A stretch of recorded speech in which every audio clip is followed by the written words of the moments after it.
The infrared machines are designed to work with a very low amount of propane fuel, which usually goes through a tank like in here, through the regulator, through the hose, and through a ceramic plate, and where it's being ignited.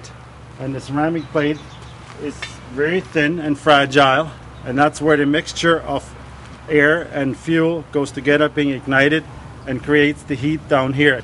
The application is also a surface application. The heat penetrates approximately 1/8 of an inch, and it does not disturb the soil in any kind of way.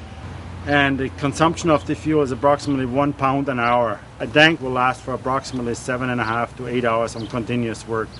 The commercial machines which are going to be developed for the agricultural use are designed to make really precise row applications and very easily adjusted without tools, anywhere from 6 inches to 16 feet in width.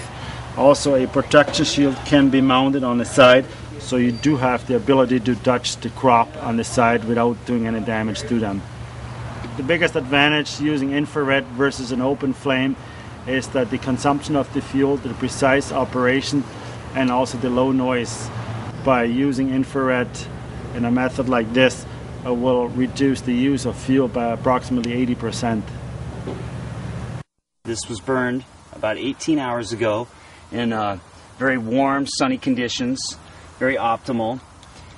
If it was wetter or rainy, it would take a bit longer, but this is what we find is really good results.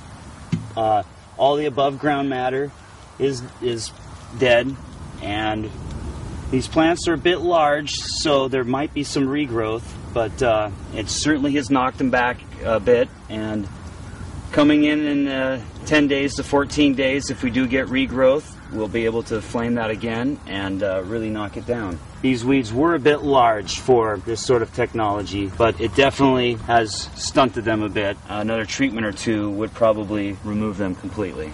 This is where the unit did not get through along where the plant row is, and you can still see a few plants that are alive. When using this unit, I was very careful to not rub the side of the unit up against the stalks of the broccoli. Although the top of the unit did move the leaves across, and as you can see, there was no damage.